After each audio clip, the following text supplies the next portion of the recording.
इस वक्त की एक बड़ी खबर आ रही है जम्मू कश्मीर से, जहां आतंकियों के खिलाफ बड़ा एक्शन लिया गया है। किश्तवाड़ के सिंगपुर जंगल में आतंकियों के साथ मुठभेड़ चल रही है। सेना के हेलीकॉप्टर से पूरे जंगल की निगरानी की जा रही है। सिंगपुर के जंगलों में आतंकी कई दिनों से छिपे हैं। ये खबर मिलने के बाद वहां पर अब निगरानी की जा रही है। जम्मू कश्मीर से बड़ी खबर आ रही है। किश्तवाड़ में सिंगपुर के जंगल में आतंकियों की तलाश की जा रही है। मुठभेड़ हुई है। सेना के हेलीकॉप्टर से पूरे जंगल की निगरानी रखी जा रही है। असम दौरे पर पहुंचे प्रधानमंत्री मोदी ने गुवाहाटी में बोडो समुदाय का पारंपरिक नृत्य बागुरुम्बा देखा। इस कार्यक्रम में 10,000 से ज्यादा कलाकारों ने हिस्सा लिया, जिन्होंने अपनी शानदार परफॉर्मेंस से न सिर्फ प्रधानमंत्री मोदी बल्कि स्टेडियम में मौजूद सभी लोगों को मंत्रमुग्ध कर दिया।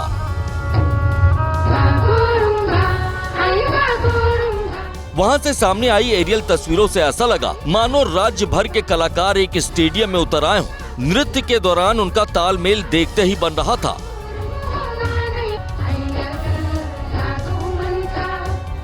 बताया गया कि बागुरुम्बा नृत्य खिलते फूलों का प्रतीक है और मानव जीवन और प्राकृतिक दुनिया के बीच सामंजस्य को दर्शाता है। पारंपरिक रूप से युवा बोडो महिलाएं ये नृत्य करती हैं, जबकि पुरुष संगीतकार के रूप में उनका साथ देते हैं।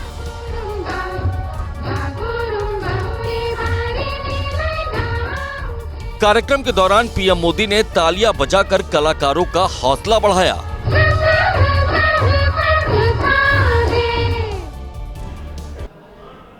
रेप के मामलों पर मुरादाबाद से पूर्व सांसद एसटी हसन के विवादित बयान पर बीजेपी ने समाजवादी पार्टी को घेरा और एसपी नेता के बयान को दूषित सोच करार दिया। बदजुबानी की एक प्रतियोगिता हो रही है। एक से एक घिनौने और घटिया बयान दिए जा रहे हैं। बीजेपी एसटी हसन के उस बयान पर भड़की जिसमें उन्होंने देश में हो रही रेप जैसी घटनाओं के पीछे इंटरनेट को जिम्मेदार ठहराया था। इंटरनेट के ऊपर जो अश्लीलता इस वक्त छाई हुई है, जब जवान लड़के उसको देखते हैं तो उनका एक हार्मोन टेस्टोस्टेरोन इतना बढ़ जाता है कि वो फिर अपने को सेक्स परफॉर्म करने से रोक नहीं सकते। समाजवादी पार्टी के नेता ने रेप की घटनाओं के लिए शराब को भी बराबर का जिम्मेदार ठहराया। शराब पी के आदमी बीवी और बेटी में फर्क नहीं करता। जिस पर बीजेपी ने पलटवार करते हुए कहा कि इतनी घटिया सोच आखिरकार इनकी पार्टी के भीतर कैसे पनपती है और पार्टी का नेतृत्व इन पर कार्रवाई क्यों नहीं करता? क्या ये पार्टी की रणनीति का हिस्सा रहता है? पटना के शंभू गर्ल्स हॉस्टल में रहकर नीट की तैयारी कर रही छात्रा की संदिग्ध मौत का मामला गर्माता जा रहा है। इस हाई प्रोफाइल केस की जांच कर रही एसआईटी की टीम आज पटना के सहज सर्जरी क्लिनिक और प्रभात मेमोरियल अस्पताल पहुंची। सहज सर्जरी क्लिनिक वही अस्पताल है जहां सबसे पहले छात्रा को इलाज के लिए भर्ती कराया गया था। एसआईटी की टीम अब ये पता लगा रही है कि छात्रा को किस हालत में सहज सर्जरी क्लिनिक लाया गया था, इलाज में क्या क्या कदम उठाए गए थे और इलाज में कोई लापरवाही हुई थी या नहीं।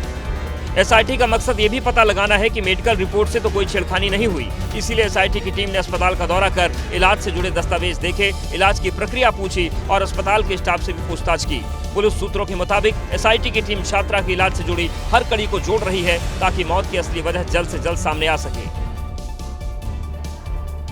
5 जनवरी की रात नीट छात्रा के साथ शंभू गर्ल्स हॉस्टल में क्या हुआ था, यह अभी तक कोई नहीं जानता। लेकिन संदिग्ध परिस्थितियों में उसकी मौत अब एक ऐसे मोड़ पर आ खड़ी हुई है जहां से कोई बड़ा और चौंकाने वाला खुलासा हो सकता है। क्योंकि ये मामला अब केवल एक छात्रा की मौत तक नहीं रह गया, बल्कि ये घटना नीतीश सरकार की साख और मेडिकल सिस्टम की ईमानदारी के बीच छिड़ी जंग बन चुका है। वहीं ये मामला लगातार राजनीतिक रूप भी लेता जा रहा है। छात्रा से गैंगरेप और हत्या के आरोपों के बीच सांसद पप्पू यादव देर रात प्रभात मेमोरियल अस्पताल पहुंचे, जहां उन्होंने आरोप लगाया कि यह हत्याकांड है और इसके आरोपी डॉक्टर्स को बचाने की कोशिश की जा रही है। कौन है मनीष रंजन, कौन है अभिषेक? मनीष रंजन के कई अस्पताल हैं, कई लॉजेज हैं, सेक्स रैकेट का काम करता था। आनंद फानंद में उनको जेल भेज दिया गया केस को दबाने के लिए। नीट छात्रा की मौत पर आरजेडी की तेवर भी गर्म है। आरजेडी का आरोप है कि केस में लीपापोती की जा रही है और छात्रा की मौत पर सीएम नीतीश कुमार चुप्पी साधे हैं। तो विपक्ष के तेवर गर्म है, वहीं छात्रा की मौत को लेकर कई ऐसे सवाल भी हैं जिनके जवाब अभी तक नहीं मिल पाए हैं। सवाल नंबर 1 है, पोस्टमार्टम रिपोर्ट में जब यह कहा गया है कि छात्रा के साथ यौन उत्पीड़न से इनकार नहीं किया जा सकता, तो फिर पटना पुलिस ने कैसे यह कह दिया कि छात्रा के साथ रेप की घटना नहीं हुई है? सवाल नंबर 2, दूसरा सवाल यह है कि जब छात्रा के साथ शंभू गर्ल्स हॉस्टल में कुछ गलत हुआ है तो हॉस्टल में लगे सीसीटीवी वीडियो से हत्या की सही वजह का पता अब तक क्यों नहीं लगाया जा सका है? तीसरा सवाल यह है कि अगर छात्रा की मौत के पीछे हॉस्टल मालिक या फिर स्टाफ की कोई भूमिका है तो सख्त एक्शन लेकर और कड़ाई से पूछताछ करके आरोपियों से सच अब तक क्यों नहीं उगलवाया गया है, और इन सवालों के जवाब मिलने बेहद जरूरी है। पुलिस और अस्पताल प्रबंधन की कार्रवाई भी कहीं ना कहीं सवालों के घेरे में दिख रही है। सवाल इसलिए भी उठ रहे हैं क्योंकि छात्रा के परिजन भी ये आरोप लगा रहे हैं कि दोषियों को बचाया जा रहा है। नीट छात्रा के परिजन विपक्ष के नेता छात्रा की मौत के पीछे गहरी साजिश की आशंका जता रहे हैं। हालांकि बिहार सरकार का कहना है कि कोई दोषी होगा तो सजा जरूर मिलेगी। कोई अपराधी बचेगा नहीं, इतना श्योर करता हूं।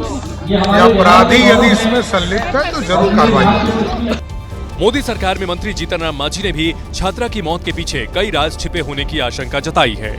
सही है कि कहीं कुछ न कुछ गड़बड़ी हुई है, और ये हम समझते हैं कि किसी भी समाज के लिए, किसी भी सरकार के लिए ये बहुत आपत्तिजनक और घृणित काम है। सरकार का दावा है कि कार्रवाई कड़ी होगी, तो विपक्ष मांग कर रहा है कि एसआईटी जांच से काम नहीं चलेगा, सरकार इस मामले की सीबीआई जांच कराए। मध्य प्रदेश के जबलपुर से रोंगटे खड़े कर देने वाला वीडियो आया है, जहां एक बेकाबू बस ने ऐसा तांडव मचाया कि एक शख्स की जान चली गई, जबकि कई लोग अस्पताल में जिंदगी और मौत से जंग लड़ रहे हैं। हादसा ऐसा जिसको देखकर ही दिल की धड़कनें बढ़ जाएं।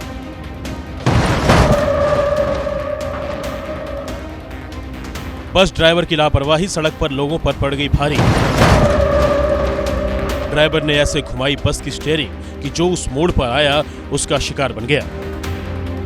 तस्वीरों को ध्यान से देखिए, अब तक सब कुछ सामान्य है। एक ऑटो दूसरी तरफ से आया, उसी वक्त सामने से बाइक भी गली की तरफ मुड़ी, लेकिन अचानक हवा से बात करती हुई बस वहां आ पहुंची और टक्कर कांड हो गया। बाइक सवार की मौके पर ही जान चली गई, ऑटो के भी परखच्चे उड़ गए। ऑटो की हालत देखकर आप समझ सकते हैं कि उसमें बैठी सवारियों की हालत इस वक्त कैसी होगी। ऑटो में बैठे 6 लोग घायल हुए हैं, जिसमें से कई की स्थिति नाजुक बनी हुई है। पुलिस ने बस को कब्जे में लिया है, मामले की जांच जारी है।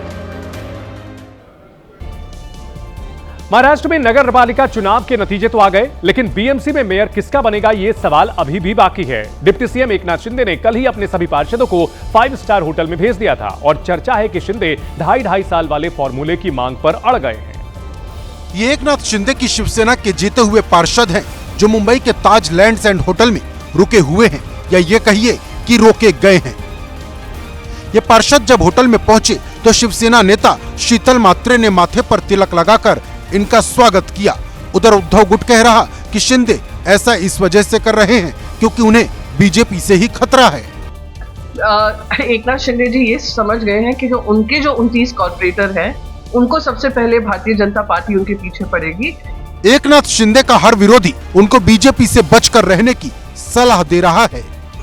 अब यह होटल में जा रहे हैं सभी उन्हीं के लोग, क्योंकि ये तो उनको मालूम है कि ये तोड़ते हैं, खरीदते हैं, निचोड़ते हैं, फिर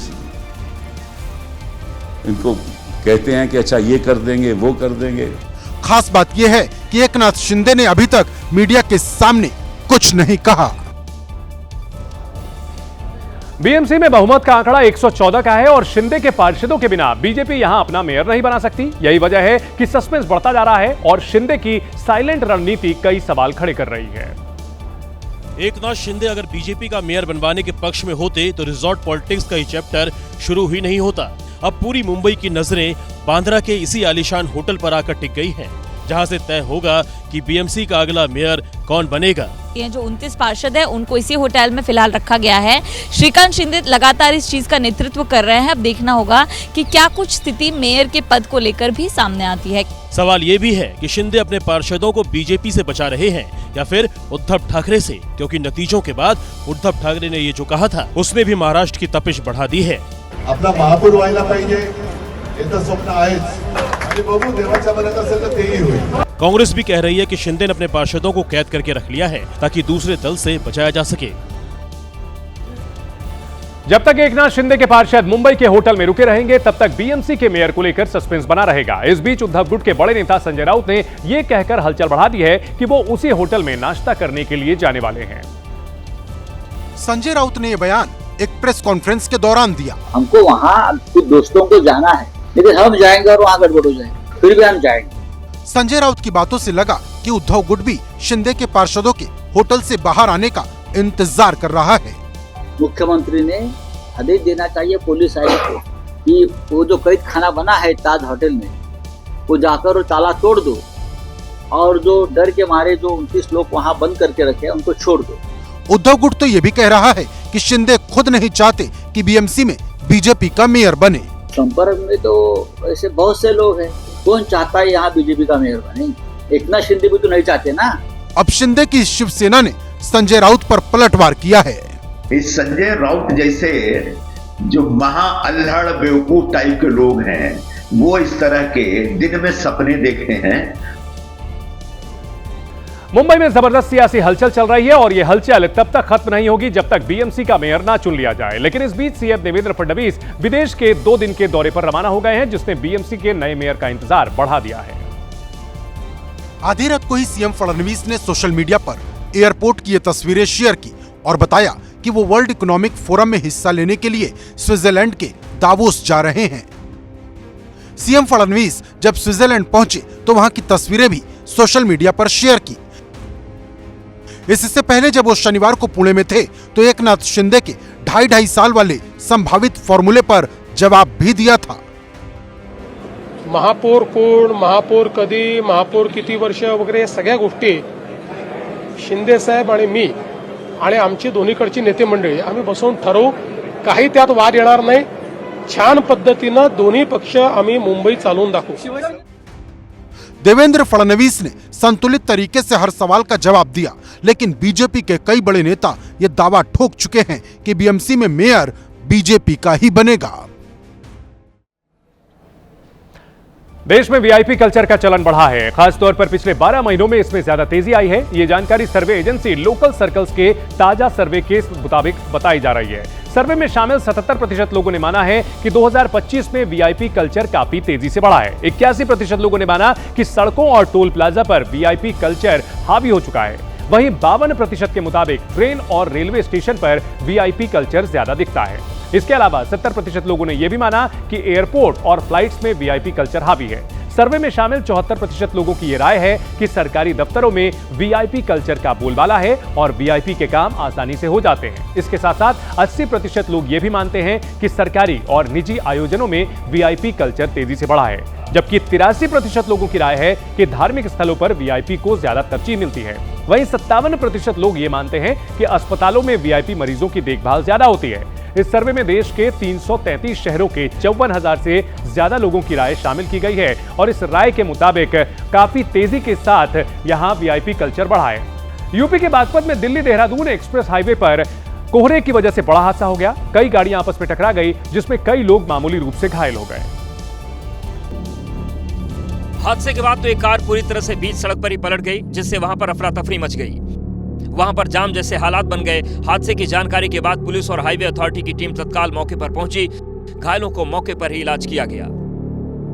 साथ ही क्रेन की मदद से क्षतिग्रस्त गाड़ियों को सड़क से हटाया गया और यातायात व्यवस्था को सुचारू किया गया।